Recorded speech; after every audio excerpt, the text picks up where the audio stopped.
و ملائکتہ یصلون علی النبی، بے شک اللہ اور اس کے فرشتے نبی پر درود بھیجتے ہیں۔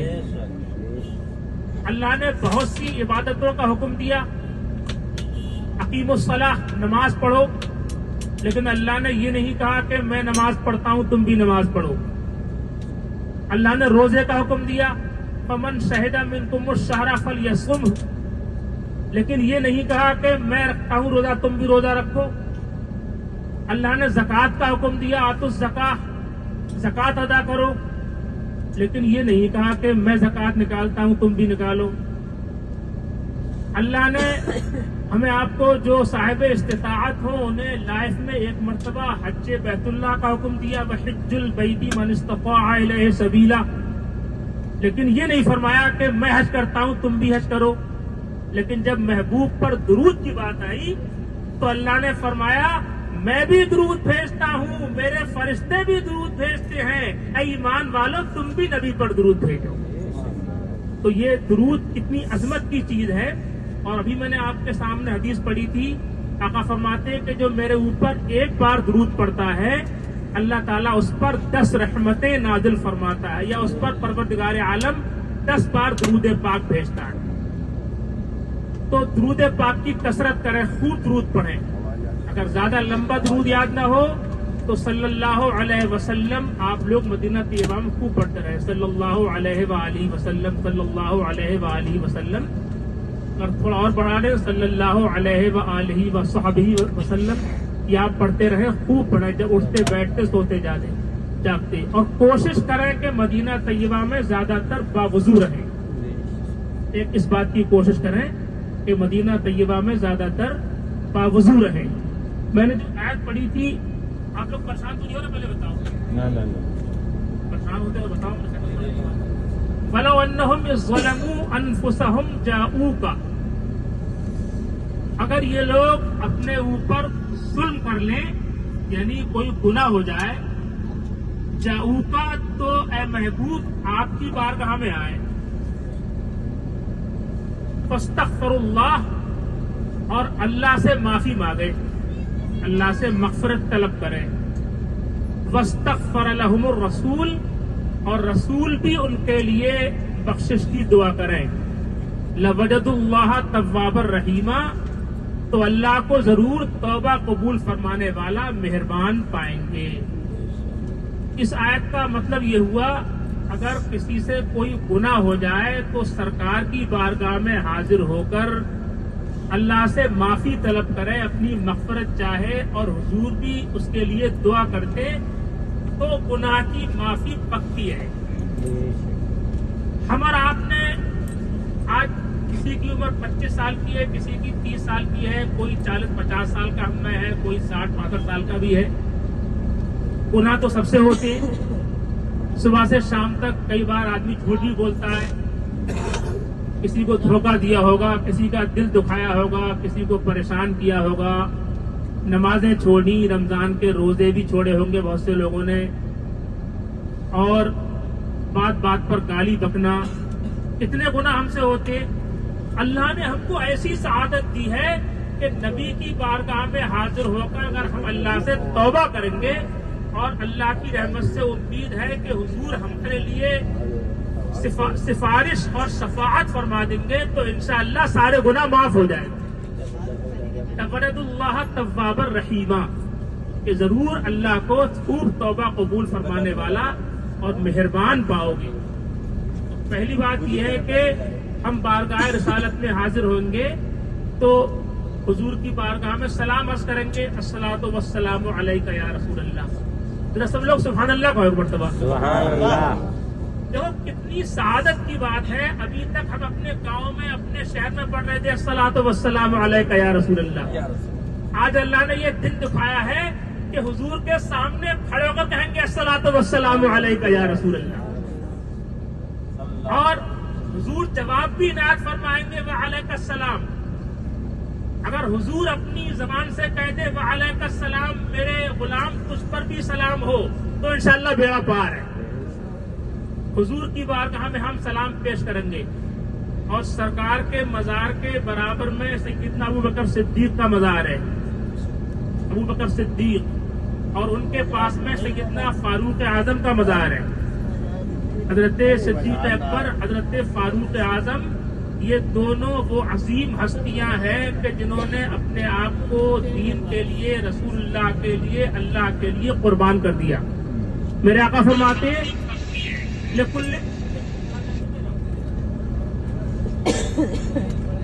ہاں، ہر نبی کے 2 وزیر ہوتے ہیں. اما وزیر آیا ہر نبی کے 4 وزیر ہوتے ہیں. نہیں، ہر نبی کے 2 وزیر ہوتے ہیں اور میرے 2 وزیر زمین پر ہیں اور 2 وزیر آسمان پر ہیں. سبحان اللہ کہو. نیند تو اصل میں آ رہی تھی مجھے بھی ابھی، کیونکہ کھانا کھایا ابھی، اور کھانا کھانے کے بعد نیند آتی ہے ویسے ہی، اور پھر اے سی کی ہوا لگ رہی ہے ٹھنڈی ٹھنڈی، اس میں نیند تو آ رہی ہے. خیر، جن کو نہیں آ رہی ہے وہ سنیں دھیان سے. فرماتے ہیں حضور کے میرے 2 وزیر زمین پر ہیں، 2 وزیر آسمان پر ہیں. اما وزیر آیا فی الدنیا فابو بکر و عمر، و اما وزیر آیا فی السماء فجبریل و میکائیل. زمین پر میرے وزیر ابو بکر اور عمر ہیں، اور آسمان پر میرے وزیر جبریل اور میکائیل ہیں. پتہ یہ چلا کہ حضور کے وزیر زمین پر بھی ہیں، حضور کے وزیر آسمان پر بھی ہیں. اسی لیے ہم کہتے ہیں کہ میرے سرکار کی بادشاہت زمین پر بھی ہے اور میرے حضور کی بادشاہت آسمانوں پر بھی ہے. فرش والے تیری شوکت کا علو کیا جانے، خسروا عرش پہ اٹھتا ہے پھریرا تیرا. میں تو مالک ہی کہوں گا کہ ہو مالک کے حبیب، یعنی محبوب و محب میں نہیں میرا تیرا. تو یہ دونوں حضور کے وزیر ہیں، حضرت ابو بکر، حضرت عمر. سب لوگ بتاؤ، حضرت ابو بکر اور حضرت عمر.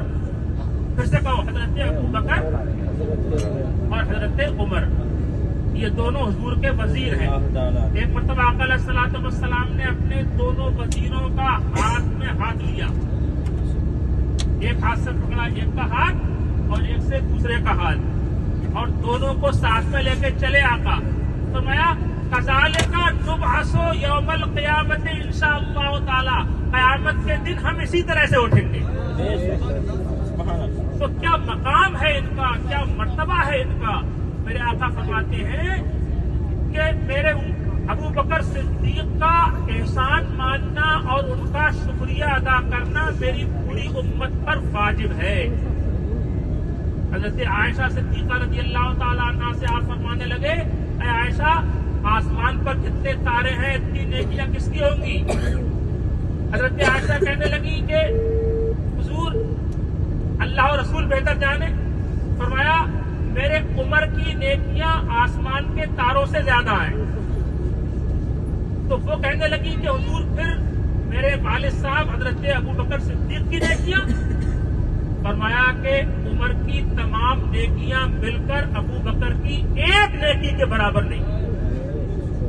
تو اتنے بڑے میرا کا فرماتے ہیں لو کانا بعدی نبی لکانا عمر، اگر میرے بعد کوئی نبی ہوتا تو وہ عمر ہوتے. تو ایسی عظیم 2 ہستیاں سرکار کے پہلو میں آرام فرما ہے.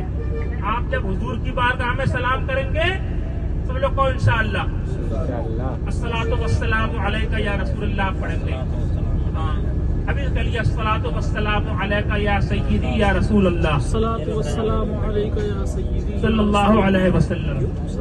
ابھی دور سے پڑھ رہے ہیں، انشاءاللہ پہ سرکار کی بارگاہ میں حاضری دے کے پڑھیں گے. تو اس کے بعد میں آپ تھوڑا ہٹ کے جو ہے آپ کہیں گے السلام علیکہ یا امیر المومنین ابی بکر صدیق، ان کو بھی سلام کرنا ہے. اور پھر تھوڑا ہٹ کے السلام علیکہ یا امیر المومنین عمر بن خطاب. تو تینوں حضرات کو السلام علیکہ، پہلے حضور کی بارگاہ میں سلام، ابو بکر صدیق کی بارگاہ میں سلام، حضرت عمر ابن خطاب کی بارگاہ میں سلام. ان تینوں بارگاہ میں سلام پیش کرنے کا ہم کو آج شرف حاصل ہوگا اور یہ بہت بڑی سعادت ہے.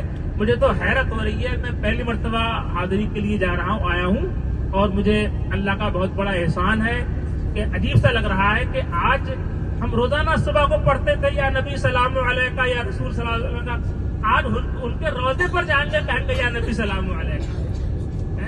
تو عجیب سا مطلب لگ رہا ہے اور بڑی خوشی ہو رہی ہے، اور اللہ کے احسان اور اس کا شکر و احسان کتنا بھی ادا کیا جائے کم ہے۔ اچھا، دوسری بات یہ کہ حضور کی محبت، سرکار کی محبت جان ایمان ہے۔ حضور کی محبت کے بغیر آدمی مسلمان نہیں ہے۔ غلط تو نہیں کہہ رہا ہوں میں؟ سبحان اللہ کہو، پھر سے کہو سبحان اللہ۔ بلکہ حضرت انس ابن مالک سے ایک روایت ہے جو صحیح بخاری میں بھی ہے، صحیح مسلم میں بھی ہے، کہ کوئی اعرابی، کوئی دیہات کے رہنے والے حضور کی بارگاہ میں آئے اور کہنے لگا یا رسول اللہ متی الساعہ، قیامت کب آئے گی؟ تو حضور نے مسکرا کر فرمایا ما اعددت لہا، تو نے قیامت کے لیے تیاری کیا کی ہے؟ قیامت پوچھ رہے ہو کہ قیامت کب آئے گی، تم نے قیامت کے لیے تیاری کیا کی ہے؟ اب وہ صحابی تھے، حضور کی بارگاہ میں رہنے والے، حضور کے ساتھ نمازیں پڑھنے والے، جن سے کوئی گناہ بھی نہیں ہوتا ہوگا۔ اور میں آپ سے کہتا ہوں کہ صحابی جس نے حضور کو دیکھ لیا، اس کا مرتبہ، اس کا مقام اتنا بڑا ہے کہ قیامت تک آنے والا کوئی مسلمان چاہے کتنا ہی بڑا ہو، کتنا ہی بڑا ولی ہو، کسی چھوٹے سے صحابی کے برابر بھی نہیں ہو سکتا۔ کیوں نہیں ہو سکتا؟ اس لیے کہ اس نے حضور کو دیکھا ہے۔ گویا کہ حضور کو دیکھنا سب سے بڑی عبادت ہے۔ کوئی کتنا ہی بڑا ولی ہو، کسی چھوٹے سے صحابی، جس مسلمان نے دیکھا انہیں ایک نظر، جس مسلمان نے دیکھا انہیں ایک نظر، اس نظر کی بصارت پہ لاکھوں سلام۔ اور وہ دسوں جن کو جنت کا مژدہ ملا، اس مبارک جماعت پہ لاکھوں سلام۔ یہ صحابہ کرام ہیں، ان کا مقام بہت اونچا ہوتا ہے، ان کی شان بہت بلند ہے۔ آقا فرمانے لگے ما اعددت لہا، تو نے قیامت کے لیے تیاری کیا کی ہے؟ اب وہ صحابی تھے، عبادتیں کرنے والے، ریاضتیں کرنے والے، گناہوں سے بچنے والے، حضور کی بارگاہ کے فیض یافتہ، مگر آپ انکساری دیکھیے، کہنے لگے ما اعددت لہا شیئا، میں نے تیاری تو کوئی نہیں کی ہے، الا انی احب اللہ ورسولہ، ہاں اتنا ضرور ہے کہ میں اللہ اور اس کے رسول سے محبت کرتا ہوں۔ تیاری تو کوئی نہیں ہے میری، لیکن میں اللہ اور رسول سے محبت کرتا ہوں۔ میرے آقا نے فرمایا الرجل مع من احبہ احبہ، انسان اسی کے ساتھ اس کا حشر ہوگا جس سے محبت کرے، تو جس سے محبت کریں گے ان کے ساتھ ہمارا حشر ہوگا۔ حضرت انس فرماتے کہ ہم لوگوں نے سوچا کہ شاید یہ انہی کے لیے ہو کہ حضور کہہ رہے ہیں کہ تو مجھ سے محبت کرتا ہے تو میرے ساتھ ہوگا، تو آپ نے سوچا کہ شاید یہ انہی کے لیے ہو۔ تو ایک صاحب نے پوچھ لیا حضور کہ یہ صرف انہی کے لیے ہے کہ سب کے لیے ہے؟ فرمایا کہا کہ یہ سب کے لیے، سب کے لیے ہے، جس سے محبت کرو گے ان کے ساتھ تمہارا حشر ہوگا۔ لہذا ہمیں محبت کرنا ہے تو مدینے والے آقا سے کریں، محبت کرنا ہے تو صدیق اکبر سے کریں، محبت کرنا ہے تو فاروق اعظم سے کریں، عثمان غنی سے کریں، مولا علی سے کریں، ہمیں محبت کرنا ہے امام حسن امام حسین سے کریں، غوث اعظم سے کریں، خواجہ معین الدین چشتی سے کریں، اولیاء کرام سے محبت کریں، اعلیٰ حضرت سے کریں، جو اللہ کے ولی ہیں ان سے محبت کریں۔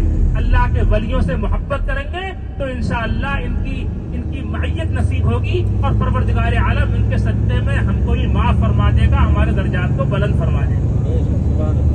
بات اپنی ختم کر رہا ہوں میں، اور یہ بتانا چاہتا تھا کہ ہم مدینہ طیبہ جا رہے ہیں۔ پہلی بات تو یہ ہے کہ باپ کے لیے جو لوگ خریدتے ہیں، خریداری وغیرہ کرتے ہیں، سامان وغیرہ تحفہ دیتے ہیں، تو یہ کوئی منع نہیں ہے، یہ بھی صحیح ہے۔ اپنے احباب جو دور سے جنہوں نے آپ کو رخصت کیا ہے اور آپ سے امید لگائے ہوئے ہیں، ان کو کچھ ہدیہ نذرانے کے لیے خرید و فروخت آپ خریداری کرتے ہیں تو یہ جائز ہے، کوئی منع نہیں ہے۔ لیکن اتنا ضرور عرض کروں گا میں کہ خریداری کے لیے بڑی عمر اور مارکیٹنگ کے لیے جو ہے وہ بہت دلی میں بھی ہے، اور صاف کہنا چاہیے لکھنؤ میں بھی ہے، اپنے اتر پردیش ہندوستان میں بہت بڑے مارکیٹ ہیں۔ تو صرف مارکیٹنگ میں اگر دماغ آپ لگائیں گے اپنا تو مدینے سے کیا لیں گے آپ؟ مدینہ طیبہ میں جائیں تو مارکیٹنگ بھی تھوڑی بہت کریں، لیکن یہ ذہن میں رکھیں کہ رسول اللہ کے شہر میں ہے. یہ وہی شہر ہے کہ جہاں پر قرآن نازل ہوتا تھا. یہ وہی شہر ہے کہ جہاں پر صحابہ کرام رسول اللہ کی بارگاہ میں حاضر ہوتے تھے. یہ وہی شہر ہے جہاں پر ہمارے آقا علیہ الصلوۃ والسلام کے قدم پڑے تھے. چلتے پھرتے آپ یہ بھی غور کیا کریں کہ شاید ہمارے آقا یہاں سے گزرے ہوں. ان کی مہک نے دل کے غنچے کھلا دیے ہیں. جس راہ چل گئے ہیں پوچھے بسا دیے ہیں. ہمارے سرکار کی شان یہ تھی کہ آپ کے مبارک پسینے سے خوشبو آتی تھی. جس راستے سے گزرتے تھے لوگ پہچان لیتے تھے کہ یہاں سے مدینے والے آقا گزرے. آپ کے حضور کے پسینے میں خوشبو تھی. آپ وہاں پر تشریف فرما ہے. آپ کا مزار انور ہے اور وہ اپنے ایک ایک غلام کو پہچانتے ہیں. بروز حشر شفاعت کریں گے چن چن کر. بروز حشر شفاعت کریں گے چن چن کر. ہر ایک غلام کا چہرہ حضور جانتے ہیں. سب کو پہچانتے ہیں میرا کون سا غلام ہے, کس محبت کے ساتھ آیا ہے, کس عقیدت کے ساتھ آیا ہے, کیا لے کر آیا ہے, کیا مانگنے آیا ہے حضور کی بارگاہ میں. اپنی عقیدتوں کو نچھاور کریں, حضور سے سچی محبت کریں, اپنے اوقات کو ضائع نہ کریں. اور ایک بات آخر میں آپ سے پھر سے دوبارہ کہوں گا کہ نمازوں کا خاص خیال رکھیں. نماز کوئی قضا نہ ہونے پائے, اس بات کا خاص دھیان رکھیں. مدینہ طیبہ میں ایک نماز کا ثواب 50,000 کے برابر ہے. اور پھر حضور کو نماز سے بہت زیادہ محبت بھی ہے. فرماتے جعلت قرۃ عینی فی الصلاۃ, نماز میں میری آنکھ کی ٹھنڈک ہے. تو جس چیز سے ہمارے سرکار کی آنکھ کو ٹھنڈک پہنچے, دل کو تسلی ہو, ہمارے حضور کو جس سے پیار ہو, تو ہمیں وہ قضا نہیں کرنا چاہیے. فرائض کے علاوہ اور نمازیں آپ پڑھیں. اور جو بھی وہاں کی زیارات ہیں, ابھی نئی جا رہا ہوں پہلی مرتبہ, دیکھتا ہوں کیا کیا ہے وہاں پر. انشاءاللہ جو لوگ پہلے سے گئے ہوئے ان کو زیادہ معلومات ہوگی. اور اللہ تعالیٰ ہماری آپ سے حاضری قبول فرمائے اور حضور کے صدقے میں ہمارے آپ کے سب کے گناہوں کو معاف فرمائے. مرتے وقت کلمہ نصیب فرمائے, میدان محشر میں حضور کی شفاعت نصیب فرمائے. السلام علیکم.